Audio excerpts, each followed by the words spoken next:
Welcome to SaaS-Story in the Making, the podcast that features the people who made the software world what it is today and the leaders who are shaping the future of technology. Here's your host, Matt Wallach. Okay, I have questions for you. Are you ready to learn about all things user experience? Yeah, that's right. We're talking UX today. I'm thinking about how do we identify weak points in your UX? Or maybe you want to know what exactly it can cost you if you have a bad UX. This is SaaS-Story in the Making. I am thrilled to be delighted by my guest, Simon McCade, a certified UX expert. Simon, how you doing? Hey, Matt, how you doing? I am doing great. So Simon, just a little bit of him so everybody knows who he is. He is a SaaS user experience expert. He's really focused on helping SaaS companies drive growth by maximizing user adoption, engagement, and revenue. And he's worked for companies like Hewlett-Packard, Drift, Rogo, Inflow, and many more. This guy is one of the best in the industry when it comes to this type of stuff. He's been featured on the Product Angle show. He's had articles featured in industry publications such as UX Planet and UX Collective. So when it comes to UX, when it comes to user experience, Simon McCade is the guy to go to. So I am so excited to have him on the show. Simon, once again, thank you so much for coming on. Yeah, it's awesome to be here. Really appreciate the nice intro. Absolutely. So tell me about what's been going on with you and what's coming up. Yeah, sure. So I think everybody can appreciate it's been a really crazy time recently for very obvious reasons. But I mean, a lot of the companies that I've been working with recently, they have taken this and used it as an opportunity really to double down on what they're not doing very well in the SaaS space. And more often than not, that is UX. So, they're aware of their weaknesses. So I've been working with SaaS companies in the trenches, so to speak, working with them across the globe, really. I tend to kind of help get involved in the user experience design, help them optimize the UI. Most of my clients, they've got a very kind of small, very passionate team. They're very technical driven, but a lot of them, they lack design expertise. So they're really hitting the limits of what they can do in-house, essentially. So they built their product. It's functional, but it's often very clunky. It's very confusing for people to use. And that's why many of their new users stumble at the first hurdle, to be honest. It's why a lot of them are getting stuck. So really the companies I work with, they've kind of hit their threshold when it comes to that growth trajectory. They're really struggling to kind of cross the chasm, so to speak. I help get involved in optimizing their onboarding process, helping users kind of reach their first success faster and more reliably. But I mean, I suppose the core of the work that I do evolves around the product itself. So helping minimize friction, helping essentially reduce the learning curve of the product for new users, basically ensuring it's as intuitive as it should be, as easy to use as it should be, and as easy to learn as it should be. I think these days the term sort of user-friendly, it's bantered around so much, and I think it's really easy to say, our product's user-friendly. But actually in practice, it's really difficult to achieve, especially when you're building large, complex SaaS products, Yeah, I would totally agree. It's definitely something that everybody believes that they have. But that's because you've been in your product for so long. You know it's easy because you've done it. You've used it. You built it. You've been part of it for so long that it's easy to you. And you think that everybody else just understands what you understand. I've been a victim of this myself in the SaaS products I've built out. But before we get into more of that, I really want to know what led you to get into UX design and that world. Yeah, sure. I mean, UX and design in general is a passion of mine. I've always just enjoyed making things, seeing things come to life, understanding how things work in detail. It's just always been a passion of mine, to be honest. I've been fascinated with computers from a very young age. I remember my dad buying me our first computer, family computer, back in the early 2000s, I think it was. That was when we had dial-up. Those were the days. And I was just never off it. that kind of led me on to getting a degree in product design. And then I quickly discovered that that was kind of my calling. I inherently use SaaS products on a daily basis, tools that really form an essential part of my business, things like Notion and Figma and Slack and Active Collab.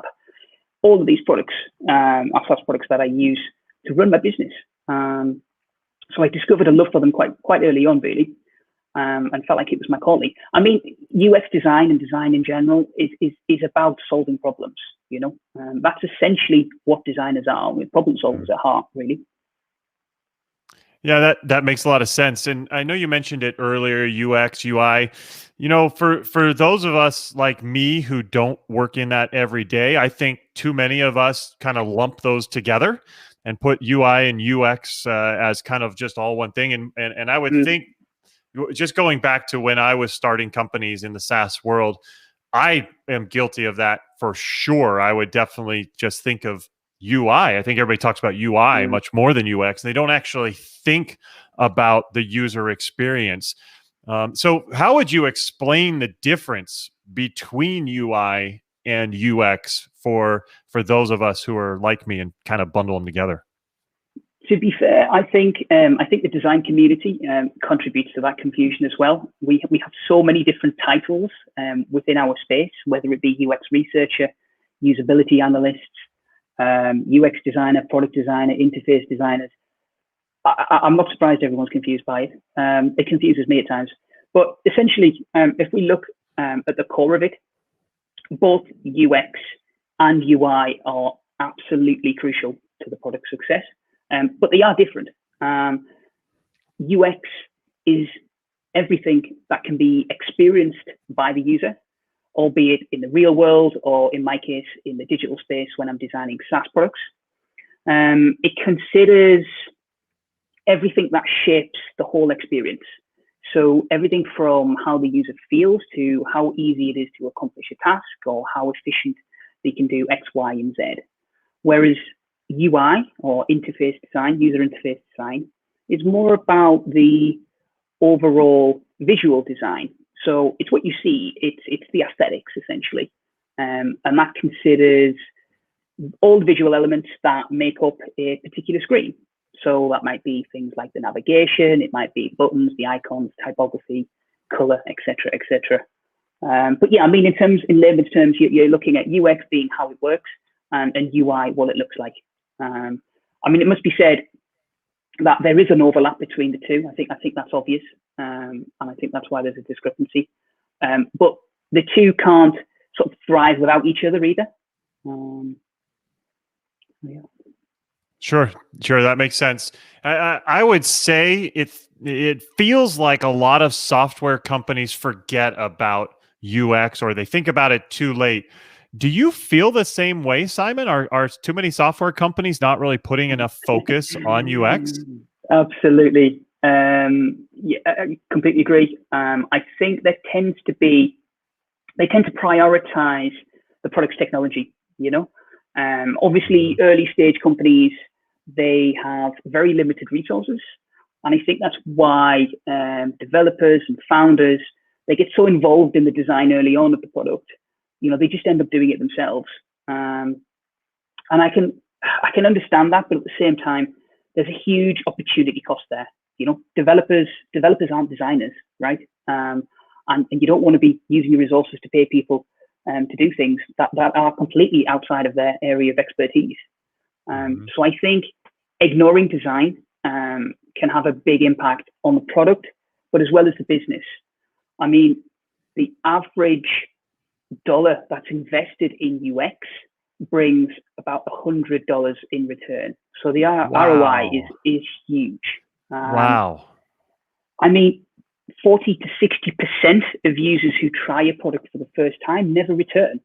And that's why UX is so crucial. Otherwise you're wasting a huge amount of resources on sales and marketing, on getting people into the product, showing them what it's about, and hoping that they achieve some kind of value from using it, only for between 40 and 60% of them to use it once and never return. So great UX can help SaaS companies increase user success with the product, help them retain more customers, boost engagement. And I think all of those are absolutely crucial to driving growth. I mean, not to mention, obviously, having a designer as part of your team can help speed up the development process as well. You know, I mean, products are constantly evolving over time. So I think it's a real shame that UX isn't a greater priority in SaaS and tech companies. Yeah, I mean, if I hear numbers like that, 100-to-1 ROI, then that absolutely is a real shame. But like we said, too many just don't focus on it. They don't think about it. I think they're so focused on the technology, like you said. So let's see if we can help some people out. How can a software company identify weak points in their UX? Yeah, I mean, I think the most obvious answer is to talk to customers regularly. I think your product should be driven by your customers' need, and I think their input is absolutely crucial. I think you know, their insights are pivotal to understanding where customers are struggling. And I understand and appreciate a lot of SaaS founders and software leaders are already doing that, but I think it's understanding how you take those insights and how you prioritize that feedback. And then how you plan to fix your product. That's absolutely crucial.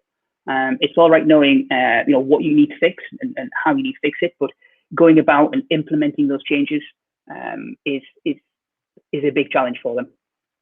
So that's why I would recommend, you know, engaging in a professional, somebody who can give you a comprehensive review, UX review of the product. Typically that involves having a deep dive into the software, you know, starting to look at determining some of the critical design flaws, putting forward suggestions on how you can improve the overall experience. And typically something like that, the final output you might get is an actual PDF. So that would be useful to be able to pass on to developers. You know, that would include things like your screen by screen analysis, actionable recommendations on some of the key screens, core workflows throughout the product, visual examples on how other similar companies resolve these issues. I know developers find those hugely useful. And then suggestions on how companies can optimize user flows. So reducing friction, increasing usability with simple and quick fixes. That's what I think a lot of SaaS companies I work with benefit from is it's a relatively small investment for a ton of value. Those kind of reports, as it were, are then passed on to the development team. Development team obviously then take time to review those. And some companies I work with, they're happy to go ahead and start implementing changes immediately, whilst others prefer to go down the route of validating some of those suggestions by putting together some wireframes. So that would be a case of putting together some loose kind of sketches and wireframes so we can kind of test and validate those solutions. And once we've done that, typically that's where the kind of the UI and the visual side of things come into play. And we start putting together some high fidelity visual mock-ups, and then these can be created and then they can passed on to the development team. And then they have everything they need to kind of speed up that process. And it's just a continuous cycle. You know, it must be said that the design process is ongoing, especially when it comes to products. The design of any product is never done, as it were. There's always updates, there's always new features, there's always things happening. Yeah, that's very, very true. And just to kind of get back to what you said, what you started with there, Simon, you know, I firmly believe that it's so important to have guides, to have experts, specialists, people who are really intimately aware and understanding of exactly what needs to happen for a particular area. I think when I got started in founding my companies, and you know, we as a founding team would all try to wear a bunch of hats, and I think that's natural, especially if you're bootstrapped. You've got to figure it out yourselves early, and you've got to make sure that you're handling this and this and this and this, because you can't hire a team and have hundreds of thousands of dollars of salary tied up. And I even remember at one point I counted, I was serving 9 different roles. I had 9 different hats. Yeah. So I think it's natural, but as soon as you start generating some revenue and you're able to self-fund your growth, applying that to getting a specialist in key areas is really, really important, especially if you can get somebody who just guides you. So you don't have to bring on a full-time person. You bring in an expert, a coach, a guide who can just kind of say, hey, I did a review based on this and this. Here is where you're going to see the best lift. And I imagine in the UX world, you're providing a lot of lift for your clients just on a quick little engagement. Is that right? Yeah, absolutely. I mean, UX reviews are completed relatively quickly. And, typically that would keep development busy for quite some time. Because, like a lot of the suggestions that I put forward on these things, they're obviously to help streamline the core flow, but they can also be applied across the entire product. And I think that's important to note that, yes, you're making, pinpoint requirements around helping the user complete a certain goal, but a lot of those suggestions can be applied across the board. And ultimately you come out with a better product because of it. Yeah, absolutely. And you talked about how, UX, the experience helps retain customers and keep them around. But me, from a sales background, I can see it really, really beneficial up front on the sales side. When we're giving a product demo, when you're walking somebody through the product, I think it would be very, very obvious a good user experience and what that looks like and what that feels like versus something that's clunky and doesn't have the customer process in mind. So for me, from a sales side even, it's super, super important to make sure that you can demonstrate how easy and user-friendly the system would be. I bet you would agree. Yeah, totally. I mean, we mentioned earlier about user-friendly products or that term kind of being bandied around quite a lot. I think it does. I think ultimately, it's one thing to say that, but it's another thing when your user or your new customer gets hands-on with the product for the first time themselves. That's the ultimate test, really. You can train them, you can talk them through how to do X, Y, and Z. But the real test comes when they're left to their own devices and they're left to discover the product themselves. And they need to be able to achieve some value with the product as quickly as possible. Yeah, absolutely. And another benefit of bringing in an expert, because I imagine this UX world that you're in, Simon, I'm sure there's all kinds of best practices, and those best practices are constantly shifting and changing. It's probably really hard for software leaders to keep up with it all, since they also have to keep up with the technology advances and what's happening in marketing these days. And so I love the idea, because you are the one who really lives in that world, in the user experience world. So how are you keeping up with all of the changes and advances that happen in UX?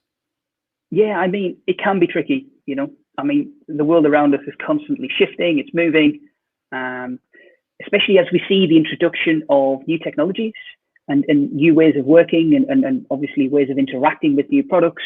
But UX has been around for a long time. As far as I know, I think since the 1950s, Wow. And it's come a long way since then, but the fundamental principles remain the same. So, your best practices, I usually say they're always a great starting point, and they help you build a solid foundation. But that's going to evolve over time. But what stays the same is you put the user first. And I think some of the usability fundamentals around ensuring the product that you're building is as easy to use as it should be. It's efficient for users to learn the design. That's going to obviously enable them to quickly accomplish the tasks they need to get done, especially if it's a productivity app, as well as being memorable. And by that, I mean, if the user was to leave the product and then come back to it the next day, they don't want to be relearning the interface again. So, you want to do everything you can to ensure that your users can recover from any errors themselves. You kind of want to obviously alleviate any stress and pressure on the support team that probably get asked the same questions over and over again. How do we do this? How do we do that? But I think if you go about creating an experience that's satisfying to use, the core principles remain the same when it comes to great usability. I mean, the most effective way I found for keeping up with things It's just to embrace what you don't know, you know? I think you have to be constantly curious. You have to find a way of learning that works for you. And it's taken me a while to do that. But we do live in a world these days that is so easily, where information is so easily accessible. There's kind of no excuse, you know, be it using online seminars, training courses, blog posts, articles, podcasts, whatever it might be. You know, I think you need to find out what works for you. I mean, for those getting into the industry, there's a couple of giants there that I'd recommend people check out. Nielsen Norman Group, they are leaders in research-based UX and the UX Design Institution. Those guys have some brilliant resources on there. But personally, I like to listen to audiobooks and podcasts. I can do this whilst I'm in the car or whilst I'm going for a run. So, you know, that works really well for me. Like the SaaS-Story in the Making podcast, of course. Yeah. So what would you say is a common mistake that software companies make around UX? What happens when what do you see most often? You get in and you kind of dive in and start to do a UX review and you're like, oh, no, this will not work. What do you see? How long have you got? There's a long list of things, really. I think certainly early stage companies, they tend to take a bit of a haphazard approach to design. They make a lot of assumptions, both in terms of how they think the product should work, what it should look like, and how they think it will be used by customers. And I think that's quite dangerous. It's not really until customers start using the product that the penny drops and they realize they're not using it as they imagined at all, you know? So that's the first thing I'd mention. Secondly, I think the problem is that they are constantly working on the product and have been for a while. And I think SaaS companies tend to have a bit of a biased view of their own software. I think we touched on this earlier. And I think they find it really difficult to take a step back and kind of look at things objectively. And I think that's where they can benefit from working with an external expert on these kinds of things. You know, getting a professional outside expertise comes into its own when that's the case. And then there's just a lot of little small things, really, when it comes to the product itself. But these all add up, you know, they're overlooked and all these small things add up, and then they have a big impact on the overall experience. So, for example, it could be misusing certain design components, such as modal windows or various other form fields, or just overcomplicating the product's navigation. I see a lot of SaaS companies, especially when you've got a very kind of data-driven product, they build out new design patterns. So these tend to take a lot of time to create and design and build, but they do nothing but ultimately increase the learning curve of the product. And the steeper the learning curve of the product, obviously, the less likely people are to adopt it over time. So all of these things really just lead to a confusing and frustrating experience for users who are just trying to learn the software. So I think, in essence, SaaS companies should be focused on designing a product that's built on solid UX foundations. I think some of them tend to try and run before they can walk, you know? Absolutely. I think that's very, very common. That happens all the time. But this has been really, really helpful, really educational for me. I hope educational for all of our listeners as well. Well, how can people learn more about you, Simon? How can they learn more about what you're doing, connect with you, and follow what you're saying? Yeah, sure. You can connect with me on LinkedIn. I'm quite active on there. So you can follow me on there. I share content regularly about UX and business and design. Failing that, you could also check out my website, simonmccade.com. That's MCCADE. So on my website, you'll find a ton of useful UX resources, in-depth blog posts on design and business. So you can follow along there. Awesome. And I will put all of that in the show notes for everybody who is listening. So make sure you definitely check that out. Again, we've been talking with Simon McCade, UX expert. Simon, thank you so much for coming on. Hey, it's been an absolute pleasure. Thank you. Absolutely. And for everybody else, yeah, absolutely. Please make sure that you are subscribing. Make sure that you are smashing that subscribe button, because we're always having experts who are going to come on and give you some insights, some tips and tricks on how to better perform within the SaaS industry. So this has been Simon McCade for his UX expert. I am Matt Wallach. This was SaaS-Story in the Making, and we will see you next time. Take care. Bye-bye.